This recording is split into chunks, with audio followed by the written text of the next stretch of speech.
Bonsoir à toutes et à tous, vous êtes sur Radio Côte-Varoise et vous écoutez 100% EDJ. Même concept, même équipe, seul un échange. C'est la première émission pour nous deux. Yann, comment tu vas ? Salut Isma, ça va très bien, merci. C'est quoi le programme ? Côté international, Julie nous parle de Petr Pavel, ancien chef d'état-major et nouveau président de la République tchèque. De retour en France avec Théo qui nous éclaire sur l'affaire iconique, un projet immobilier niçois qui fait polémique. Avez-vous déjà entendu parler de ChatGPT ? Cette nouvelle intelligence artificielle qui fait trembler les écoles sera au cœur du débat d'actualité de ce soir. Enfin, halte à tous les amoureux du cinéma français. Pierre-Louis met à l'honneur l'un des acteurs comiques les plus emblématiques, Louis de Funès. Le programme de la seconde partie, c'est avec Yann. Alors, quoi de beau ce soir ? Au programme de la seconde partie de l'émission, la Chandeleur. Demain, le 2 février, c'est le retour de cette fête traditionnelle. Mais d'où est-ce que ça vient ? Le dernier Astérix et Obélix débarque aujourd'hui en salle. À quoi faut-il s'attendre ? On partira ensuite à l'aventure dans la capsule temporelle. Ce sera enfin l'heure du débat sport autour du All-Star Game en NBA. Avant de terminer, vous le savez bien, par le traditionnel quiz. Théo est avec nous ce soir pour nous parler politique et plus précisément de cette affaire qui secoue la métropole niçoise, le projet immobilier iconique. On apprenait notamment jeudi dernier que les locaux de la métropole Nice-Côte d'Azur avaient été perquisitionnés. Alors dis-nous Théo, que se passe-t-il ? Effectivement, alors en réalité, plusieurs locaux ont été perquisitionnés jeudi dernier. Les locaux de la métropole, situés à l'ouest de Nice, les locaux de 2 entreprises en charge du projet, et enfin les domiciles de 4 personnes, dont ceux de 3 conseillers municipaux de la ville de Nice. Mais alors pourquoi ces perquisitions ont-elles eu lieu ? Eh bien, en novembre dernier, une information judiciaire a été ouverte pour des soupçons de trafic d'influence, escroquerie en bande organisée, abus de biens sociaux et faux et usage de faux à l'encontre de ces personnes. Alors pour comprendre, il faut remonter un peu dans le temps. En 2010, le maire de Nice, Christian Estrosi, annonce le réaménagement de la gare centrale et du quartier, avec en prime un énorme complexe attenant à la gare qui accueillera un hôtel, une salle de sport, une salle de spectacle ou encore des commerces et restaurants. C'est ça le fameux projet iconique. Mais maintenant annoncé, il faut lui trouver un promoteur à ce projet, et plusieurs entreprises sont candidates. Alors, un concours est organisé en 2015 pour désigner qui s'occupera du projet, dans lequel plus de 60 millions d'euros ont été injectés. En 2016, un jury composé d'élus de Nice désigne la compagnie de Phalsbourg pour la conception du projet. Problème, Phalsbourg n'est pas censé être le seul promoteur en charge d'Iconique. Il y a aussi la société Fondimo. Pourtant, l'entreprise n'apparaît ni sur le délibéré du concours, ni dans la convention sur le projet passé entre la compagnie de Phalsbourg, la SNCF et la métropole. Et c'est donc ça qui poserait problème. Et oui, c'est là que le bas blesse. Les perquisitions de jeudi dernier visent à déterminer si certains agents publics, notamment du jury municipal, ont pu influencer le choix de la compagnie de Phalsbourg comme grand promoteur du projet iconique au détriment de l'entreprise Fondimo. Pas de garde à vue ni de nouvelles de l'enquête à ce jour. Mais une chose est sûre, le chantier déjà retardé à cause de la crise sanitaire n'est pas à l'arrêt. La livraison du complexe de 18 000 m² est annoncée pour le printemps 2023. Je te remercie Théo pour ce point politique très complet. Petit tour chez nos voisins européens maintenant, direction la République tchèque avec Julie. Ce week-end, un nouveau président a pris les rênes du gouvernement. Il s'agit de l'ancien général Petr Pavel. Mais alors pourquoi peut-on parler d'un véritable soulagement pour les pays voisins ? Eh bien, Petr Pavel, c'est un candidat indépendant qui s'est imposé samedi dernier en remportant 58% des voix lors des élections. Son adversaire, le milliardaire Andrej Babi, est l'ancien Premier ministre du pays. Ce politicien controversé compte quelques casseroles à son actif. Il est à la tête du groupe agroalimentaire Agrofest, est considéré, selon le magazine Forbes, comme la 5e fortune tchèque et n'a pas été épargné par les poursuites judiciaires. Donc le nouveau président Petr Pavel paraît un peu aux antipodes de ce personnage. Lors de la guerre en ex-Yougoslavie, le parachutiste aide à libérer des soldats français en zone de combat et reçoit même la Légion d'honneur pour son acte.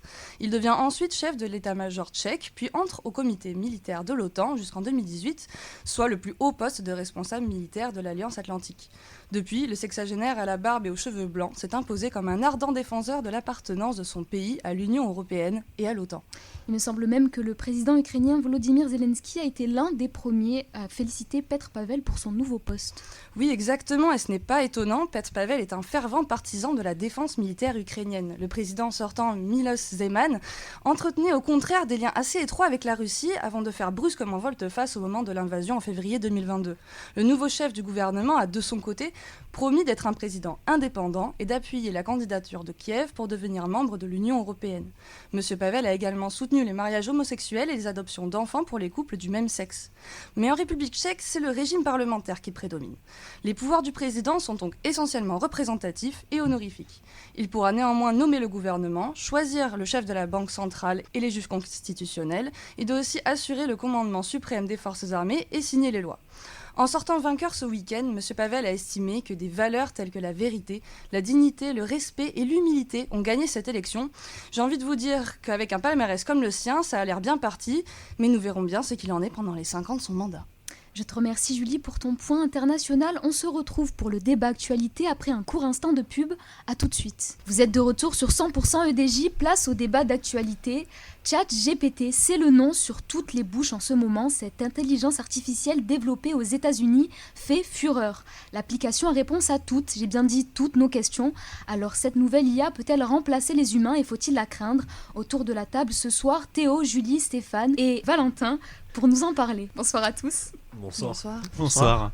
Alors je voulais vous demander, est-ce que vous avez déjà utilisé ChatGPT et pour quelles raisons? Alors moi j'ai déjà utilisé, je l'ai très brièvement, c'est bluffant, j'avoue. Je suis très satisfait des réponses évidemment, mais je trouve que le logiciel c'est un problème quand même, mais j'expliquerai pourquoi.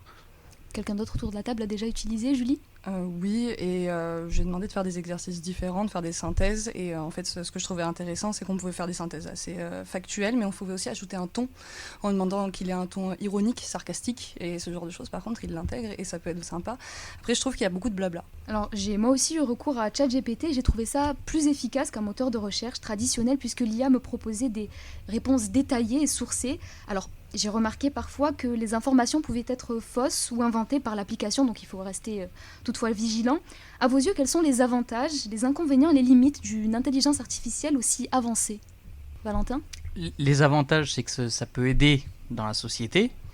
Par contre, les inconvénients, c'est qu'à moyen ou à long terme, ça peut remplacer définitivement l'homme dans ce qu'il fait, dans la société. Donc oui, ça représente un gros risque sur du long terme. Théo? Je suis plutôt de l'avis de Valentin.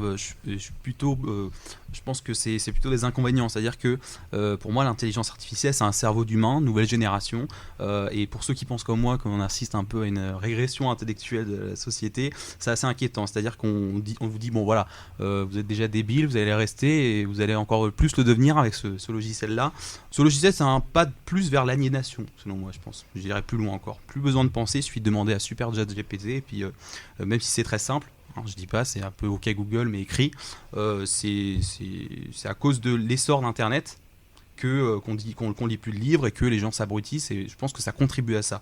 Ça va pas arranger les choses, ChatGPT, selon moi. Julie? Oui, en fait, on peut avoir un peu comme un Wikipédia qu'on prend, qu'on copie-colle. Ça peut créer des problèmes. C'est ce que Sciences Po a interdit récemment, d'ailleurs. Mais je trouve que ChatGPT, en fait, a ses inconvénients et a ses avantages. Il faut savoir l'utiliser. Par exemple, pour les codeurs, c'est un très grand outil. Il sait corriger les codes et il sait coder. Par exemple, j'ai un ami qui crée un module de musique en ce moment. Donc, c'est une machine qui crée du son, comme des DJ. Et ben, il a réussi à la créer grâce à l'IA, en fait. En fait, je trouve qu'on en fait tout un badacasse, mais l'IA, elle a déjà été utilisée. En fait, ça, c'est un peu de l'esbrouf, en mode, d'un seul coup, tout le monde découvre ça. Ça fait un moment qu'on est capable de faire ça. Mais c'est juste que c'est dévoilé au grand public. Il faut, je pense, le prendre pour ce que c'est et prendre le recul.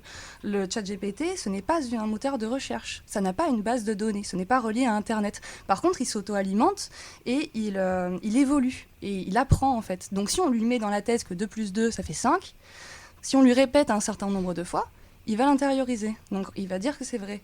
Mais ça, donc, c'est ça qui est compliqué. Et il aura toujours réponse à tout. Donc, il va toujours il va toujours trouver des trucs. Donc, il peut y avoir des fake news. En fait, ce qui est intéressant dans ce que j'ai trouvé dans le ChatGPT, c'est qu'il peut donner une méthodologie, une façon d'expliquer les propos qui peut être intéressante. Il peut être utilisé dans certains formats, donc pour les codeurs, etc., les gens formés en informatique. Mais voilà, il peut être pris par des pincettes pour tout ce qui est étudiant, journaliste, etc. Parce que oui, il faudra toujours un humain pour vérifier ce que fait l'IA parce qu'elle peut inventer. Ah, bien sûr, mais alors où sont les informaticiens dans ce cas-là? Puisqu'il y a ChatGPT qui peut nous y aider, dans ces cas-là, on annule les études, les grandes études, on se dit on a une intelligence artificielle, autant la développer, et puis après on se sert que de ça. C'est pour ça que je dis que pour moi il y a une espèce d'aliénation, c'est-à-dire qu'on n'a plus besoin de soi-même, il suffit de lui demander, et puis il nous sort le code, les algorithmes, tout ce dont on a besoin, et puis comme ça on n'a plus besoin de réfléchir. 1 + 1 = 2, on lui dit de le faire, et puis voilà, on n'apprend plus aux enfants. Après tout, c'est comme maintenant dans les écoles, on donne des tablettes aux enfants, on leur apprend plus directement à fabriquer, on leur donne les calculatrices, et puis voilà, c'est un peu ça selon moi ce logiciel-là. C'est pour ça qu'il me pose problème, parce que c'est sûr qu'il est très utile, hein. C'est pas comme un moteur de recherche, mais ça y ressemble beaucoup, ça nous aide. Mais est-ce que c'est vraiment... Il y a une question d'éthique qui me dérange énormément dans ChatGPT. Alors, ChatGPT est beaucoup plus avancé que les intelligences artificielles qu'on a pu avoir jusqu'ici. C'est même la plus avancée à ce jour, tellement avancée qu'elle a réussi l'examen de médecine de l'université de Yale. ChatGPT peut, comme tu l'as dit Julie, coder, traduire, écrire des chansons, des articles, faire des blagues. Il se distingue par sa capacité à générer du texte de manière cohérente et en imitant notre style d'écriture, comme tu l'as dit Théo. Certains voient ça comme un outil de travail supplémentaire et assurent même que de nouveaux métiers peuvent émerger grâce à cette technologie. Maintenant, faut-il en avoir peur ? C'est toujours le problème de la robotisation, en fait. Quand on met en avant des techniques qui sont plus modernes, il y a des personnes qui pourront... Ça va professionnaliser des métiers encore plus pointueux, plus rigoureux, qui vont être encore plus techniques et poussés dans l'informatique, et ça va en enlever d'autres. C'est toujours un peu le même problème de la modernisation, de la robotisation. Oui, mais ça renvoie à une question. Dans ce cas, à long terme, à quoi va servir l'être humain ? Si cette IA peut faire tout et n'importe quoi, l'être humain, où est-ce qu'il va se situer au milieu de tout ça ? C'est ça qu'on ne sait pas, et c'est ça qui fait peur. Stéphane ? Moi je trouve qu'au contraire, faut pas en avoir peur, faut juste savoir vivre avec et surtout savoir l'utiliser et lui mettre des limites, comme on disait à la question d'avant. Le fait de mettre des limites, ça va vraiment devenir un outil et ça remplacera jamais un cerveau humain parce que ça reste quand même un seul logiciel. Donc on sait qu'on a tous des façons différentes d'écrire par exemple, et je pense que on pourra pas retrouver toutes ces façons différentes, par exemple d'écrire, de réfléchir dans une intelligence artificielle tout simplement. Oui, je pense qu'une IA ne pourra jamais écrire un article comme un journaliste, par exemple. Alors moi j'ai fait le test, j'ai demandé à ChatGPT s'il pouvait être dangereux et s'il fallait en avoir peur, et la réponse est bluffante par sa lucidité. L'IA me répond qu'il n'est pas nécessaire d'avoir peur d'elle en tant que telle, car elle est un outil développé pour aider les gens à résoudre des problèmes, mais elle m'explique qu'elle est programmée pour suivre des instructions données par les humains, et je cite « Si quelqu'un me demande de l'aider dans une activité illégale, dangereuse ou non éthique, je suivrai ces instructions. Je suis un outil créé et utilisé par des humains, et c'est donc à eux de décider comment m'utiliser et de s'assurer que mon utilisation est éthique et responsable. » Alors dernière question, comment garantir un usage mesuré des intelligences artificielles, et la France devrait-elle adopter une législation à propos de ChatGPT ? Théo ? Oui, absolument. Et il faut commencer, selon moi, par les enfants, les étudiants. Il faut leur garantir que tout usage de ChatGPT, surtout à l'école, s'ils l'utilisent pour un devoir par exemple, leur est absolument proscrit sous peine de lourdes sanctions, parce que sinon ils réfléchissent plus, ils font ce que je disais avant, il faut dissuader. Ensuite, pour le reste de la société, comme je le disais, on ne peut pas sanctionner un système qui rend service à l'instar de Google par exemple. On ne va pas sanctionner Google, ça nous rend beaucoup service, donc il faut juste que les gens se rendent compte du danger, pour moi, intellectuel que cela représente en fait. Maintenant, il reste un flou juridique à ce sujet. Il faut savoir qu'aux États-Unis et en France, des écoles comme Sciences Po notamment en ont banni l'usage. Merci à vous d'avoir participé à ce débat. On se retrouve après un court instant de pub. On se laisse en musique sur SNM de Rihanna. De retour sur Radio Côte-Varoise, toujours sur 100% EDJ. Il y a des artistes qui ont marqué les mémoires de toutes et tous. Celui-ci en fait partie. Dans ton papier carte blanche, Pierre-Louis, tu vas nous parler d'une légende du cinéma français qui nous a quittés il y a tout juste 40 ans. Évidemment, Ismahan, et il s'agit du grand Louis de Funès, de son vrai nom Louis de Funès de Galarza. 40 ans après sa disparition, son talent humoristique et ses mimiques restent dans les mémoires de celles et ceux qui ont grandi avec lui et l'ont vu à l'œuvre dans de nombreux films. Issu d'une famille espagnole, il naît le 31 juillet 1914 à Courbevoie, dans les Hauts-de-Seine. À l'âge de 28 ans, il décide de devenir comédien et s'inscrit au Cours Simon à Paris. C'est dans les années 50 qu'on le découvre dans plusieurs petits rôles que Sacha Guitry lui confie. C'est en 1956 qu'il obtient un début de reconnaissance au cinéma dans le film La Traversée de Paris, aux côtés de deux monstres du cinéma français à l'époque, Jean Gabin et Bourvil. Dans les 2 décennies qui suivent, on le retrouve dans une suite de succès très populaires, Le Gendarme de Saint-Tropez et ses 5 suites avec Michel Galabru, la trilogie Fantomas, Le Cornio, La Folie des Grandeurs avec Yves Montand, La Grande Vadrouille avec Bourvil, L'aile ou la cuisse avec Coluche ou encore Les Aventures de Rabbi Jacob. Il a également écrit quelques scénarios de ses films et signé la réalisation de L'Avare avec Jean Giraud en 1980. Malgré son talent et sa grande popularité, il a été très peu récompensé, mais il a toutefois reçu des mains de l'acteur américain Jerry Lewis un César d'honneur en 1980 pour l'ensemble de sa carrière. Dans les années 70, il devient propriétaire du château de Clermont au Cellier, qui se situe en Loire-Atlantique, où il y passe entre 2 tournages. Il y recherchait calme, repos, sérénité et paix. Il décède donc le 27 janvier 1983 à Nantes à l'âge de 68 ans d'une crise cardiaque. Louis de Funès, c'est 33 ans de carrière et plus de 150 films. Le musée de la gendarmerie se trouve à Saint-Tropez où l'on peut visiter les décors des gendarmes de Saint-Tropez et un autre musée mais entièrement dédié à l'acteur qui se situe à Saint-Raphaël. Merci Pierre-Louis, on va se laisser en musique avec One Kiss de Dua Lipa. On se retrouve juste après la pub. De retour sur Radio Côte-Varoise et c'est Yann qui prend la main pour cette seconde partie d'émission. Merci Isma et au programme des crêpes. Le 2 février sonne comme le retour de la Chandeleur. D'où vient cette fête ? Astérix et Obélix, l'Empire du Milieu, le dernier film de Guillaume Canet sort aujourd'hui en salle. Que s'est-il passé le 1er février dans l'histoire ? La réponse tout à l'heure dans la capsule temporelle. Et puis ce sera l'heure du débat sport autour du All-Star Game en NBA. Et enfin, le traditionnel quiz. Vous êtes prêts ? C'est parti. C'est la tradition du 2 février, l'événement des gourmands. Farine, œufs, lait, sucre, un soupçon de rhum pour les plus foufous d'entre nous. Je parle évidemment de la Chandeleur. Une fête qui prône les bons moments dans une ambiance chaleureuse. On peut se poser une question Vincent. D'où vient cette fête ? Et oui Yann, les crêpes, c'est cette odeur parfumée, proche de celle du goûter, ces petites taches brunes toutes rondes, avec une bonne senteur de beurre, la saveur du bonheur tout simplement. Bon, on a peut-être nos différences sur la composition de nos crêpes, mais on va être d'accord sur un point, on devrait manger des crêpes toute l'année, mais voilà, la société a décidé que ce serait seulement le 2 février, mais pourquoi cette date ? Alors déjà, la Chandeleur, c'est une fête païenne et chrétienne, et le 2 février, on fête surtout la venue de Jésus au temple de Jérusalem, 40 jours après sa naissance. Et pour fêter son retour, le pape Serge Ier décide d'organiser la Festa Candelarum, et pour faire simple, c'est des pèlerins qui portent des chandelles, d'où le nom Chandeleur. Mais finalement, pourquoi les crêpes ? Alors c'est tout simple, les paysans faisaient beaucoup de crêpes, pour la simple et bonne raison que c'est tout simple de faire des crêpes, du lait, de la farine, des œufs, du sucre et le tour est joué. Mais les crêpes ont surtout une signification, elles sont rondes, dorées, un peu comme le soleil, et pour les paysans, ça signifiait surtout le retour du printemps. Il existe même une légende, pendant des siècles, les paysans pensaient que leur champ serait détruit s'ils ne faisaient pas de crêpes le jour de la Chandeleur. Bon, maintenant vous savez tout, mais celui qui me parle de pancakes pour la Chandeleur, il prend une mandale dans la tronche. Pour la simple et bonne raison que la Chandeleur, c'est la crêpe. Alors on va arrêter de tout américaniser, laisser nos traditions, parce qu'il existe des gens dans ce monde qui assassinent notre culture. Parce qu'évidemment, pour faire cette chronique, Yann, je me suis renseigné et j'ai trouvé de sacrées histoires sur la crêpe. Alors, Yann, tu me connais, je suis quelqu'un qui adore partager. Je vais donc te donner mes 5 infos crêpes du jour. Je vais d'abord commencer par les crêpes les plus farfelues que j'ai vues, parce que bon, on connaît nos classiques. Toi Yann, d'ailleurs, t'es plus team sucre ou Nutella ? Pour moi, ce sera forcément Nutella. Non, comme beaucoup de Français. Mais moi, j'ai surtout vu des crêpes un peu spéciales. Déjà, la première, la crêpe au pamplemousse. Alors, sur le papier, bon, d'accord, c'est pas très intéressant. Quelque chose d'amer dans une crêpe, non merci. Il y en a une autre où je suis un peu tiraillé entre le dégoût et la curiosité. La crêpe ricotta vanille. Alors, 3 aliments qui sont de base excellents, mais là ça ressemble plus à un mix and twist un peu écœurant. Et enfin ma préférée, la crêpe à l'huître. Encore une fois, tout existe, même les recettes les plus étranges.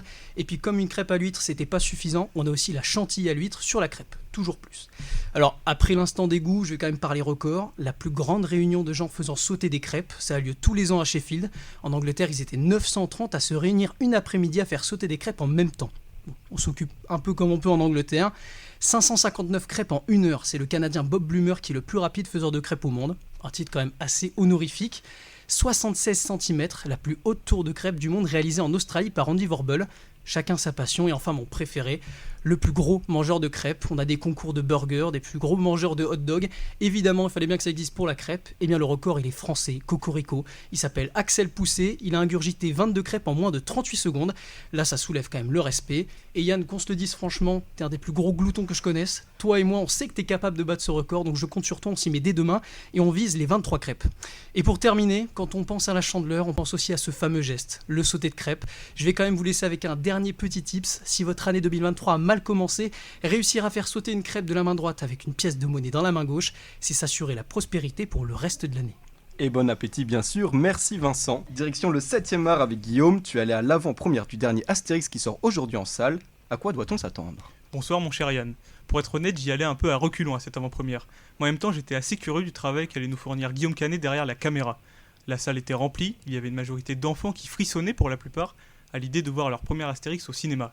Et entre deux pop-corn, il y a eu beaucoup de rires tout au long des 1h50 de film, et la séance est même terminée sur des applaudissements, donc je pense qu'on peut parler d'une avant-première réussie. Et niveau synopsis, quelle est la trame ? Pour te la faire courte et pour ne rien spoiler à nos chers auditeurs, c'est l'histoire de Fu Yi, la fille de l'impératrice de Chine, qui fuit son pays après que Deng Xingqin, un prince qui cherche à prendre sa place, ait emprisonné sa mère. La jeune fille fuit donc en Gaule accompagnée de Grain de Maïs, joué par Jonathan Cohen, et se retrouve dans le village d'Astérix et Obélix. Ces derniers vont l'accompagner dans son voyage jusqu'à l'Empire du Milieu pour délivrer l'impératrice et sauver la Chine. Attention cependant à César, qui prend lui aussi la route de l'Asie pour y asseoir sa domination sur le monde. Le film est placé sous le signe de l'amour, le spectateur voit se former un triangle amoureux et même deux couples sous ses yeux. Même si l'intrigue principale ne réside pas dans ses sentiments, la majeure partie du film est tournée autour de ce sujet. Un dernier point, le personnage central de ce film, ce n'est pas Astérix, mais bien Obélix. Entre amour et conflit amical, celui qui est tombé dans la marmite étant petit devient le personnage qui évolue le plus au cours de l'épopée. Et finalement, qu'as-tu pensé de ce dernier Astérix ? C'est mi-figue mi-raisin. L'histoire est intéressante, mais là où le bas blesse, c'est que l'humour reste très, voire trop enfantin à mon goût. À l'heure où je vous lis cette critique, il m'est impossible de me rappeler d'une blague du long métrage, et c'est bien dommage. De plus, j'ai personnellement eu du mal avec Astérix, trop en retrait et qui n'apporte pas grand-chose à l'intrigue. Mais il y a de très bonnes choses quand même, à l'image de la musique lors des batailles. Il faut aussi parler de Gilles Lelouch, qui s'en tire plutôt bien en Obélix. Pas facile quand on sait que tout le monde va le comparer avec son prédécesseur Gérard Depardieu. Mais moi, mon personnage préféré pendant le film, c'était celui de José Garcia, qui joue le script de César et qui est à mourir de rire à chaque apparition. En bref, je n'ai pas passé un mauvais moment, mais le film ne vient pas chatouiller Mission Cléopâtre pour devenir le meilleur Astérix au cinéma, loin de là. C'était Guillaume, et chers auditeurs, on ne peut que vous conseiller de vous faire votre propre avis en allant le voir au cinéma. On se retrouve dans un instant pour la capsule temporelle. Vous êtes toujours sur 100% EDJ de Radio Côte-Varoise. Tout de suite, nous allons suivre Perrine dans les méandres de l'histoire. Et ce mercredi 1er février, nous faisons un bond en 1966 pour parler de l'évolution du droit du mariage et de l'obtention des droits de la femme mariée. Perrine, dis-nous tout, que s'est-il passé ? Il y a 57 ans, en France, est entrée en vigueur une loi portant sur la réforme des régimes matrimoniaux. Mais alors, pourquoi est-elle importante ? Pour diverses raisons, mais surtout parce qu'elle a modifié les règles relatives au mariage. Elle a introduit la séparation de biens comme régime matrimonial par défaut. Comme vous le savez, avant 1966, tous les biens étaient mis en commun entre les époux, il n'y avait aucune autre option. Mais à partir de cette date, les choses changent. La femme obtient plus de droits concernant sa capacité juridique et en plus, pendant le mariage, les biens peuvent être séparés entre les époux. Alors qu'est-ce que cette loi change pour la femme ? C'est à partir de cette réforme qu'elle va pouvoir ouvrir un compte en banque en son nom et sans le consentement de son mari. Elle acquiert aussi le droit de contrôler ses propres biens et d'avoir un accès égal à la gestion du patrimoine. Et en plus, cette loi lui garantit le droit de travailler sans autorisation de son époux et ça, c'est une révolution. Pourquoi ? Car désormais, les femmes ne sont plus sous le joug de leur conjoint et ont dorénavant leur propre indépendance financière. Pour le divorce, la loi simplifie les procédures en les rendant plus rapides et moins coûteuses. En résumé, cette réforme contribue à l'indépendance de la femme et renforce donc l'égalité entre hommes et femmes au sein du foyer. Elle constitue une avancée capitale au sein de la société. Élément clé de la modernisation du droit de la famille en France, cette loi est à l'origine des droits de la femme tels que nous les connaissons aujourd'hui. C'était Perrine, et si, chers auditeurs, vous voulez étaler votre culture en soirée, vous savez désormais qu'il faut écouter Perrine pour de nouvelles anecdotes. C'est l'heure désormais du débat sport. La grande fête du basket se rapproche à grands pas. Le lundi 20 février à Salt Lake City dans l'Utah aura lieu le All-Star Game, un match d'exhibition où les 24 meilleurs joueurs de la saison s'affrontent. Nous connaissons déjà les 5 majeurs de l'Est et de l'Ouest. Pour en parler, j'accueille autour de la table Quentin, Guillaume, Milan. Messieurs, comment ça va ? Salut. Ça va, Yann ? Ça va très bien, merci. Alors à l'Est, Kyrie Irving, Donovan Mitchell, Jason Tatum, Kevin Durant et Giannis Antetokounmpo, le capitaine. Est-ce que vous feriez un changement dans ce 5 ? Oui, Quentin. Pour moi, si une équipe à l'Est mérite 2 titulaires, c'est bien les Boston Celtics, c'est pas les Brooklyn Nets. Jaylen Brown, pour moi, il mérite totalement une place de titulaire et je pense que je le remplacerai avec Kyrie Irving. C'est un lieutenant pour Jason Tatum, il est très bon défenseur, 27 points et 7 rebonds par match. Et puis en ce qui concerne les forwards, les intérieurs, il y avait 4 monstres pour 3 places. Avant de se blesser, KD portait les Nets, mais statistiquement, les 3 autres sont bien meilleurs que lui. Du coup, je changerai aussi Joel Embiid avec KD. Donc Joel Embiid pour KD et Jaylen Brown pour Kyrie Irving. Oui, Guillaume. Alors je suis d'accord avec Quentin pour mettre Joel Embiid, surtout vu la forme du moment, les Sixers sont à 7 victoires d'affilée, il est meilleur scoreur de la ligue, il vient de mettre 48 sur la tête de Nikola Jokic pour le duel du MVP, donc je le mettrai à la place de KD qui s'est blessé. Par contre je laisserai quand même Kyrie Irving et Donovan Mitchell sur le backcourt, comme ça me permet d'avoir un joueur des 5 meilleures équipes dans la conférence Est pour les titulaires. Selon Quentin, donc il n'y aurait pas de joueur des Brooklyn Nets dans ce 5. Oui, Quentin, qu'est-ce que tu en penses ? Oui, très clairement, c'est un choix assez folichon de ma part, mais je pense que c'est pas bien grave de mettre Kyrie Irving sur le banc. Très franchement, pour moi, Jaylen Brown est vraiment un impact conséquent, et même quand Jason Tatum n'est pas là, il sait être très très fort. Pour moi, c'est un franchise player dans n'importe quelle autre franchise. À l'Ouest, maintenant, Stephen Curry, Luka Doncic, LeBron James le capitaine, Zion Williamson et Nikola Jokic. Est-ce que vous feriez un changement ? Oui, Milan. Alors moi, Stephen Curry, je l'envoie au fin fond du banc. Voilà, il a été blessé une majeure partie de cette première partie de saison. Il fait un retour de blessure qui n'est pas convaincant, je trouve, pour l'instant. Et les Warriors, ils sont toujours 7ème à l'Ouest. Il doit uniquement sa place à la fanbase de Golden State, à mon avis. Si ces 5 derniers matchs ressemblent un peu plus à ceux d'un All-Star, pour moi, Ja Morant mérite 100 fois plus d'être un starter. Ouais. Donc Ja Morant à la place de Stephen Curry. Ouais, Est-ce que tout le monde est d'accord ? Non. Non, Quentin, t'es pas d'accord, pourquoi ? Dès qu'il est sur le terrain, il est exceptionnel.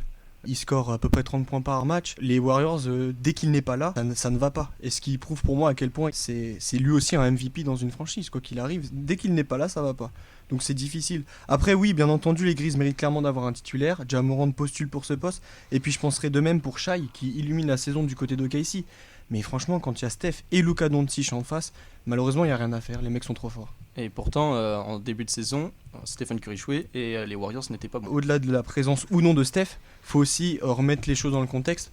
Faut aussi se rappeler que Draymond Green a mis une bonne patate à son coéquipier Jordan Poole en pré-saison. C'est pas super sympa pour démarrer une saison pour tout un effectif. D'autres problèmes que Steph ou non, quoi.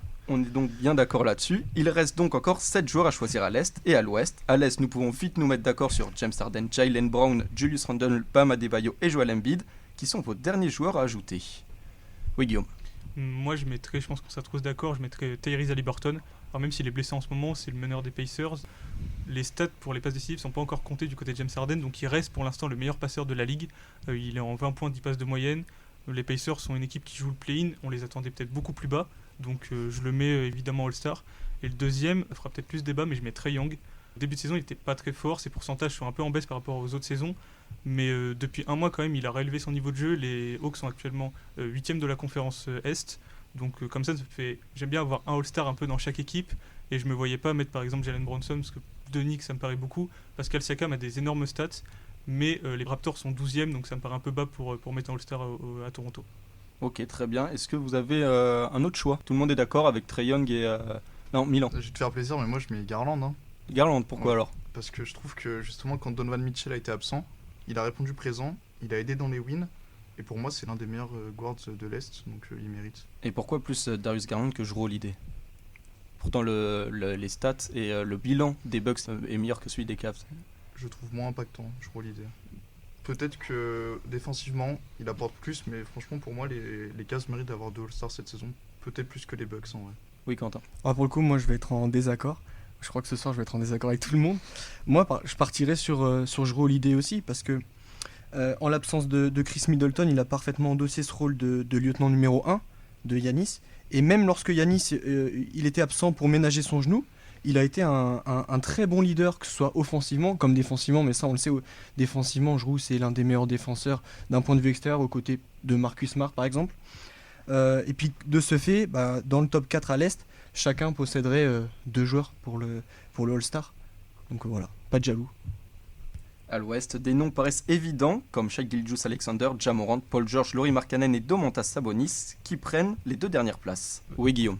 Du coup, dans la conférence Ouest, moi je mettrais Anthony Edwards, c'est le meneur de Minnesota. Minnesota a mal débuté sa saison, mais là ils sont quand même sur une période ascendante depuis un peu plus de 2 semaines. En l'absence de Karl Anthony Towns, il porte son équipe. Il fait sa meilleure saison au niveau statistique de sa carrière, donc je le mettrai titulaire. Comme je disais depuis le début du débat, j'aime bien avoir un All-Star dans chaque équipe, et du coup là j'ai un All-Star dans chaque équipe de l'Ouest, et je mets Damian Lillard en plus, qui est le meneur de Portland, qui malgré qu'il a arrêté un peu de match, il a quand même mis 60 points il y a un peu plus d'une semaine face au Jazz. Il a mis aussi 50 points au mois de décembre, donc je pense qu'il a sa place incontestable au All-Star Game. Incontestable, pourtant il y a aussi d'autres joueurs qui pourraient mériter cette place, et puis surtout Portland n'est pas très bon. Est-ce que vous êtes tous d'accord avec le choix de Damian Lillard ? Je suis d'accord avec Guillaume. Lillard, il est trop dominant statistiquement quand il est là. Et le bilan, il fait un peu tâche. Mais en fait, en conférence Ouest, il y a vraiment c'est un petit mouchoir de poche entre le 7e et le 2e. Il n'y a que 2 wins de différence. Donc pour moi, ça peut rapidement être comblé. Donc je suis assez d'accord avec Guillaume. Donc pas de De'Aaron Fox All-Star Game cette année, qu'un seul Kings ? Oui, qu'un seul Kings. Si on met un seul Nuggets, si on met un seul joueur dans les autres équipes, je vois pas pourquoi on mettrait 2 Kings, même s'ils font une énorme saison. Pour moi, mettre De'Aaron Fox à la place de Damian Lillard ou Anthony Edwards, je trouve que c'est un peu dur. Il est très fort, il réalise lui aussi sa meilleure saison statistique en carrière. Mais voilà, de là mettre 2 joueurs de Sacramento, faut pas pousser quand même. Eh bien, merci messieurs pour ce débat, c'était Quentin, Guillaume et Milan. On se retrouve dans un instant pour le quiz. De retour dans 100% EDJ de Radio Côte-Varoise, c'est l'heure du quiz. Autour de la table, Pierre-Louis, Guillaume et Quentin. Alors je réexplique les règles. Chacun à votre tour, je vais vous poser une question de culture générale avec 3 réponses possibles. Si vous avez la bonne réponse, vous marquez un point, sinon c'est 0. Il y aura 3 tours, donc 3 questions par personne. Une culture, une sport, une géographie ou histoire. Messieurs, vous êtes prêts ? C'est parti. Guillaume, selon le média Rap Culture, quel est l'artiste révélation de l'année ? Tiakola, Kershak ou Lafèvre ? Bonne question. Je dirais Tiakola. C'est bien Tiakola. 1 point pour Guillaume. Quentin, quel film n'est pas attendu en 2023 ? Oppenheimer, Creed 3 ou Ant-Man 3 ? Ant-Man 3. C'est bien ça. PL, quel film n'est pas dans la liste des Oscars 2023 ? The Fablesman, Babylone ou Tar ? Tard. Et c'était Babylone. 1 point chacun, sauf PL qui rate son début. Guillaume, qui est MVP en NBA en 1987 ? Michael Jordan, Magic Johnson ou Larry Bird ? Bon courage. C'est Magic Johnson. C'est bien Magic Johnson après les 3 titres de Larry Bird. Quentin, combien de fois Teddy Riner est-il champion du monde de judo ? 8, 9 ou 10 ? 10. Sans aucune hésitation, c'est tout bon. Pierre-Louis, quel ancien pilote de F1 est décédé fin de l'année 2022 ? Patrick Tombé, Michael Schumacher ou Jacques Villeneuve ? Patrick Tombé. C'est bien ça, il se rattrape. Donc 2 points pour chacun, sauf pour PL, 1 point. Guillaume, quelle ville appelait-on Byzance ? Istanbul, Alep ou Bagdad ? Bagdad. C'était Istanbul. Il se rate au finish. Quentin, quelle est la capitale de la Somalie ? Mogadiscio, Kampala ou Nairobi ? Kampala-Chaud. C'était Mogadiscio ou Kampala et c'était Mogadiscio. Tu pouvais pas voir juste là-dessus. Hein. Allez, bien joué en tout cas. Pierre-Louis, quelle est la 2e plus longue frontière au monde entre 2 pays ? Frontière Canada-États-Unis, frontière Russie-Kazakhstan ou frontière Chili-Argentine ? Canada-États-Unis. C'était Russie-Kazakhstan, Canada-États-Unis, c'est la première. C'est une question qu'on se pose tous les jours, ça pourtant. Donc il faut départager Guillaume et Quentin. Question bonus. Guillaume, quelle est la capitale du Niger ? Niamey, Agadez ou Bamako ? Niamey. C'est bien Niamey, la pression pour Quentin. Dans quelle ville je me trouve si je suis devant le Christ Rédempteur ? Sao Paulo, Santiago ou Rio de Janeiro ? Rio de Janeiro. C'est bien ça. Une dernière question, ce sera de la question de rapidité. Messieurs, qui a gagné la Ligue des Champions en 1992 ? Milan AC, UC Sampdoria, FC Barcelone. Milan AC. C'était le FC Barcelone. C'est donc une victoire de Guillaume. Bravo à toi. Merci à vous, chers auditeurs, de nous avoir écoutés. On se retrouve la semaine prochaine, même jour, même heure, même émission. En attendant, on se quitte en musique avec un son de Frank Ocean, Pink plus White.